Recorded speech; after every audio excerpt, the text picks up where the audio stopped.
Travis Walton opened his eyes and didn't know where he was. He was lying on his back.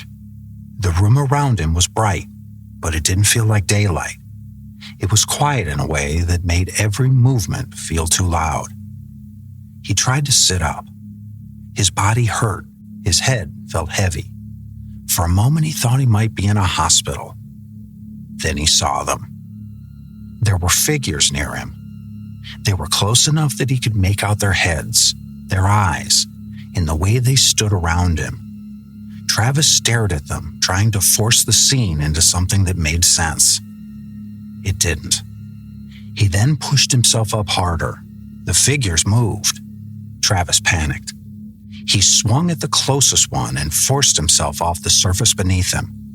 His feet hit the floor and he backed away, looking for anything he could use to keep them from getting closer. The figures didn't rush him. They stepped back. Then they left the room. Travis stood there alone, breathing hard, waiting for them to come back. Nothing moved. He looked around the room, searching for a door, a window, anything familiar.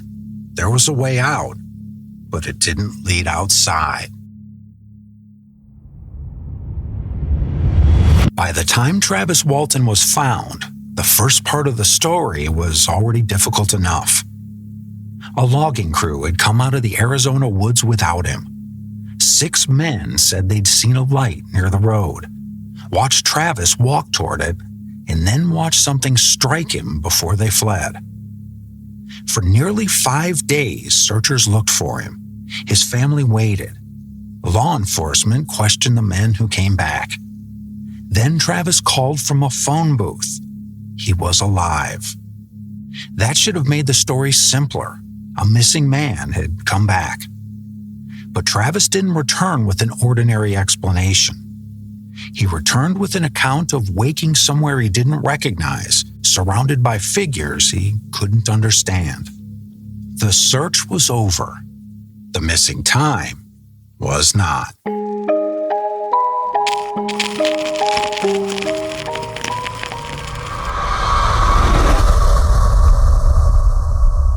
I'm your host, Robert Barber. Tonight, we're looking at the second half of the Travis Walton case, the account Travis later gave of what he said happened while he was gone. This episode begins where the first one couldn't go. Travis is no longer a missing man in the woods. He's the one person who can describe what he believed happened during the days no one could find him. This is the story of Travis Walton's account, the missing time behind one of America's most argued over UFO cases. And this is State of the Unknown. In Walton's account, the next clear memory after the light in the woods was pain. He said he became aware slowly, with his body reacting before his mind had fully caught up. He was lying on a hard raised surface. There was light above him, and the room around him was bright, though it didn't feel like any place he expected to be. He was no longer in the clearing, near the truck, or anywhere that felt connected to the forest road. At first, Travis tried to place the room inside something familiar. If he'd been hurt, maybe someone had found him. Maybe he'd been taken somewhere for help. Maybe this was a hospital room or some kind of emergency room, and he was waking up after an accident. That explanation would have been comforting because it was ordinary. But the room didn't fit it. The air felt wrong. Walton later described it as hot, humid, and stale. He was thirsty. His body felt weak and his head was heavy. Then he noticed his clothes. He was still dressed in the work clothes he'd worn in the woods. His boots were still on. His shirt and jacket had been pushed up, exposing his chest and abdomen. And there was something across his body. In his account, it was a smooth, curved object positioned over him. He didn't understand what it was for. He didn't know who had put it there. He only knew he'd woken up under it in a room he didn't recognize. The hospital explanation started to fall apart. If doctors had found him, someone should have been talking to him. There should have been voices, footsteps, or some familiar movement of people working around a patient. But the room was quiet. Too quiet.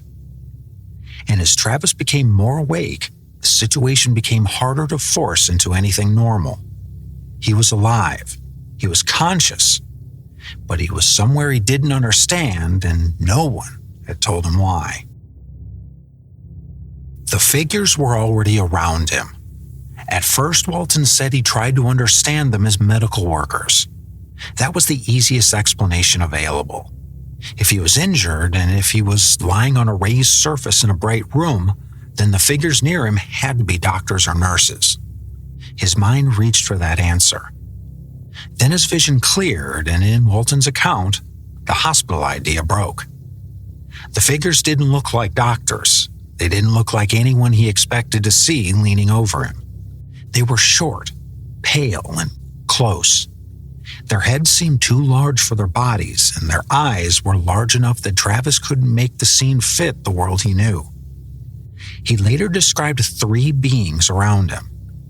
They didn't explain themselves. They didn't speak.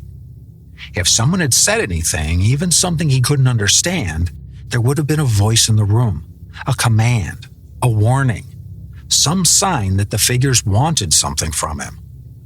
Instead, Travis was awake, hurting, and staring at figures that seemed to be staring back at him. Then fear moved faster than thought. He pushed himself up. The figures moved, and Travis swung at the closest one. In his account, this wasn't a strong, controlled attack. His body was weak. He was unsteady. It was panic from a man who had opened his eyes in the wrong place and suddenly believed he was surrounded. He forced himself off the surface beneath him. His feet hit the floor, and the curved object that had been across his body fell away. The sound broke the silence of the room. Travis backed up until he reached a bench or counter. He looked for anything he could use to keep the figures away from him, and his hand found a thin, transparent cylinder. It wasn't much, but it was something. He grabbed it and tried to make it into a weapon. He shouted. He threatened them. He held the object offensively and tried to keep them from coming closer. The beings started toward him with their hands extended. Then they stopped. They didn't rush him or force him back down. They turned and left the room. For a moment, Travis was alone. The room stayed bright and unfamiliar. The opening they had gone through was still there. Travis stood where he was, breathing hard, listening for movement beyond the door. Nothing came back, so he started looking for a way out. Walton said he knew he had to leave the room. The beings had gone through an opening, but Travis didn't want to follow them. He moved toward the doorway and looked out in the space beyond it. There was a narrow hallway, and it curved away from him. A hallway should have given him direction. This one only bent out of sight. The beings had gone one way, so Travis went the other. At first, he moved carefully. Then he began to run. He was weak and frightened, but the room behind him was worse than the unknown ahead. He passed openings along the way. In a normal place, an open doorway might mean a room, an office, or a way outside. Here, every opening made him choose. He could keep moving, or he could risk stopping. He could pass a possible exit, or he could enter another room and find himself trapped. He slowed near one of the openings and went inside. It was a round room with a domed ceiling. There was a chair in it, a high-backed chair. Travis stayed back at first. He needed to know whether someone was sitting there. He circled carefully, checking around the sides and then behind it. The chair was empty. The room was quiet. Travis moved closer. The surfaces around him seemed to darken and points of light appeared. Walton compared them to stars. When he moved away, the effect faded. When he came closer again, the points returned. He was frightened, but he was also desperate. If the chair was part of the place, maybe it had controls. Maybe one of those controls opened a door. Maybe there was some way to make the room give him an exit. He saw a lever, a screen, and buttons. He tried some of them. Lines moved on the screen, but nothing useful happened. No door opened. No outside air came in. No voice answered him. Then he sat in the chair and moved the lever. The points of light seemed to shift around him, and the feeling made him disoriented. Whatever he had touched, it wasn't helping him in any way that he could control. So he stopped. He got out of the chair and searched the room again. He looked for markings, switches, seams in the walls, anything that might tell him how to leave. Nothing made sense. He kept moving around the room, trying one surface and then another, afraid that one wrong movement might make everything worse. Then he heard something and turned toward the doorway. Someone was standing there. The figure in the doorway looked different from the beings Travis had seen in the first room. In Walton's account, this one looked human. Tall, strong, wearing a helmet and a tight blue suit. Travis ran toward him and began asking questions. Where was he? What was happening? Who were they? The figure didn't answer. Travis had found someone who looked like he might speak, someone who might understand him, someone who might tell him where he was and why he'd been brought there. But the figure stayed silent. Then he took Travis by the arm and led him away. In Walton's account, the movement was firm, but not violent. Travis was guided out of the round room and down the hallway. He kept trying to speak, but the figure didn't respond. They entered a small enclosed space. A door opened, they stepped inside, and the door closed behind them. Travis stood in a narrow space with the human-looking figure beside him, still trying to understand whether he was being rescued, moved, or taken somewhere worse. Then another door opened and the environment changed. There was bright light and fresh air. After the stale heat of the first rooms, the change would have been immediate. Travis was still inside the account he couldn't understand, but the air itself was different. The figure led him down a short ramp into a much larger room. Walton later described it as huge, almost like a hangar. From there, he said he could see the object he believed he had come out of. Nearby, he saw other smooth, craft-like objects. He had left the first room. He had left the hallway. Now he was in a larger space, and he still couldn't see a way home. The human-looking figure led him across the room and through another set of doors. Eventually, Travis was brought into a white room. There were other human-looking figures inside. In Walton's account, there were 2 men and 1 woman. The room had a table and a chair, and again, Travis found himself being moved toward a surface instead of being given answers. He asked more questions. No one answered. The figures moved him toward the table. This time, he resisted. He had already woken up once on a raised surface with something across his body.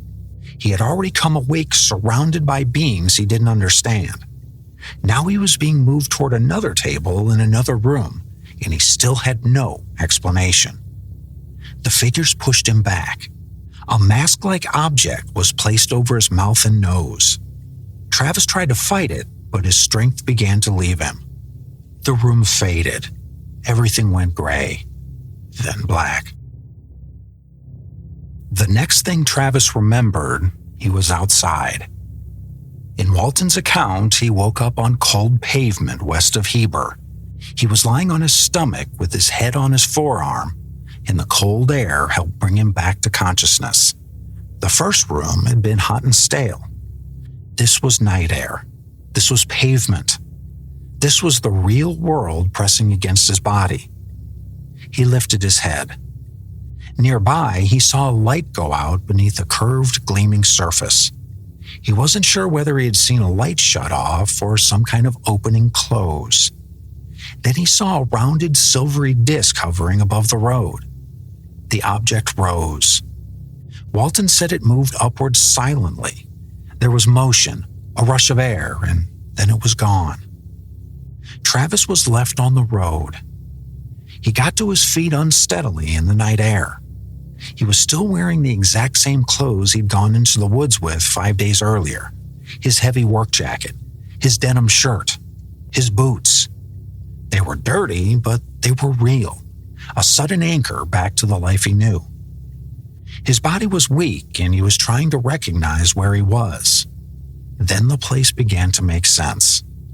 He was near Heber. That recognition didn't explain what had happened, but it gave him direction. He was back somewhere human, somewhere with roads, buildings, phones, and people who might know him. For listeners familiar with the movie Fire in the Sky, one detail is worth noting. The film shows Travis returning without his clothing. Walton's account was different. He said he was still wearing the same clothes he'd been wearing when he disappeared 5 days earlier. With the night air hitting his face, he started moving. He ran toward Heber and reached a building near the service station area. He knocked, but no one answered. The road was quiet and buildings stayed closed, so Travis kept going. He found telephone booths at the Exxon station and got inside one of them. From there, he called the operator and gave the number for his sister's house. At the other end, his brother-in-law Grant Neff answered. It was after midnight. For Grant, the call must have seemed impossible. Travis had been missing for days. The search had already taken on a grim weight. People had wondered whether he was dead. The men from the crew had been questioned. The story had been repeated, doubted, argued over, and still Travis had not come home. Then a voice on the phone said he was Travis. Grant thought it might be a cruel joke, but Travis kept talking. In Walton's account, he was panicked and weak. He asked for help. He said something like, "They brought me back." Grant and Dwayne Walton drove to Heber. When they reached the phone booth, Dwayne opened the door and found Travis slumped inside. He helped him up and got him into the truck. Travis tried to explain what had happened, but the words didn't come easily. He could only get out pieces of it. White skin, large eyes, figures around him. The fragments made sense to him because he had just lived through them, but not to the people trying to understand what he was saying. At first, Travis thought only a few hours had passed. That was part of the shock. He remembered walking toward the light. He remembered waking in the room. He remembered panic, movement, the hallway, the figures, and then the road near Heber. But in his mind, the missing time didn't feel like 5 days. Then Dwayne told him how long he'd been gone. That changed the return. He was no longer only trying to explain a terrifying sequence of memories. He was trying to explain why those memories didn't account for the time everyone else had lived through. Now Travis was back, but the missing time had come back with him. So where does that leave Travis Walton's account? The first thing to separate is the disappearance from the missing time story. The disappearance had outside witnesses. 6 men came out of the woods without Travis and gave a shared account of what they said happened near the clearing. Searchers looked for him. Law enforcement became involved. Family members waited. That part of the case happened in public space, with other people reacting while Travis was gone. The account we covered tonight is different. This part depends mainly on Travis. The room, the beings, the hallway, the human-looking figure, the white room, the mask, and the return to the road all come through Walton's own reported memory. That doesn't mean the account should be thrown away. It does mean it has to be handled differently from the crew's account or the search timeline. What makes it compelling is the physical shape of the story. Travis's account isn't just a vague claim that something strange happened. It has movement. He wakes up. He reacts. He tries to defend himself. He leaves one room and moves into another. He meets a figure that looks human and still can't get an answer. Then he loses consciousness and wakes on a road. That sequence gives the missing time a shape.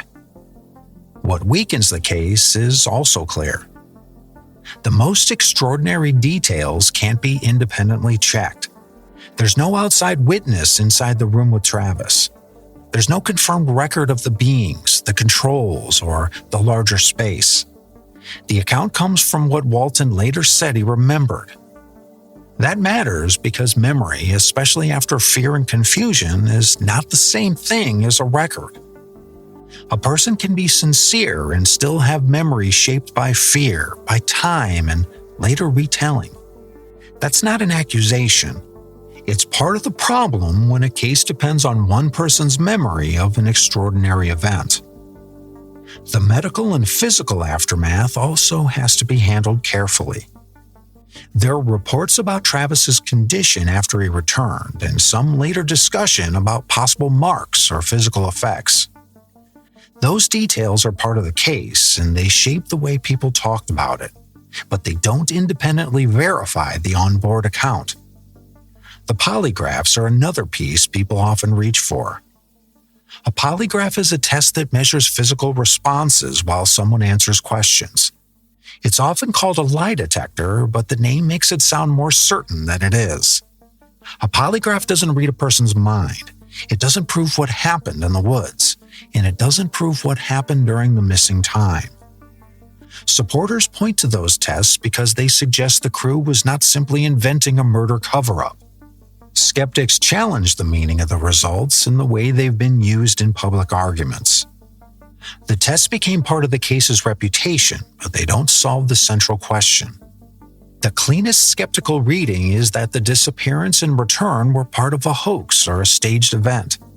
Skeptics have pointed to possible motives, including pressure around the logging work, publicity, and money.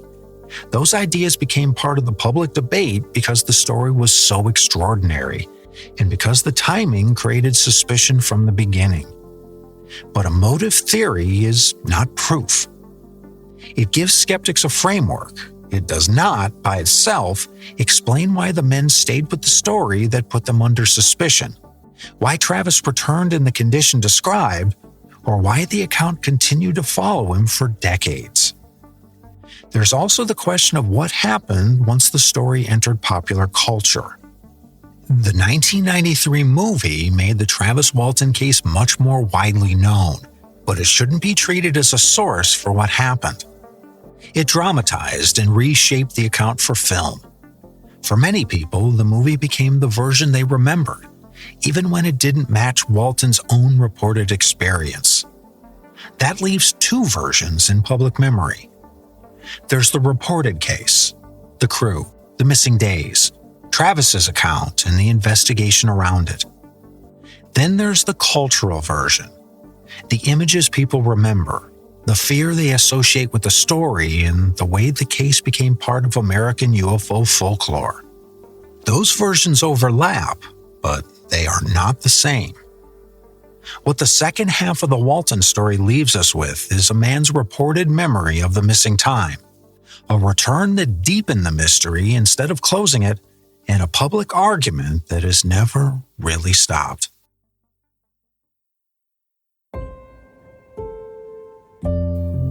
What stands out to me about Travis Walton's account is how small Travis feels inside it. That may sound strange because this is one of the most famous UFO abduction stories in American culture. It has the pieces people expect: the light, the missing time, the beings, the return, the debate. But when you strip away the reputation of the case, the reported experience itself is built around helplessness. A man wakes up and doesn't know where he is. He tries to turn the room into something familiar. He tries to make the figures into doctors. He tries to use objects around him to defend himself. He tries to find an exit. He tries to ask questions. Over and over, the human response is simple: understand, survive, get home. That's why the account still has weight, even if you don't accept every part of it. If Walton's story is true, then the most unsettling part isn't only that something unknown took him. It's that contact with the unknown didn't come as a revelation. It didn't come with answers. It came as confusion, pain, fear, and silence. There's no grand explanation in the room. There's no speech that makes the experience meaningful. There's only Travis trying to move through it. And honestly, this is the part where I stop thinking about UFO cases and start thinking about how I would react. People sometimes talk about the idea of aliens as if it would automatically be this incredible moment of discovery. Maybe it would be. But if I woke up in a strange room and saw figures standing around me, I don't think I'd be thinking about discovery at all. I'd probably be scared out of my mind. I'd be looking for a way out, looking for something to defend myself with, trying to get back to someplace familiar. And that's one thing I've always found interesting about Walton's account. If it's true, his reaction doesn't sound like wonder. It sounds like someone trying to survive something he can't understand. Exactly how I imagine I would react too.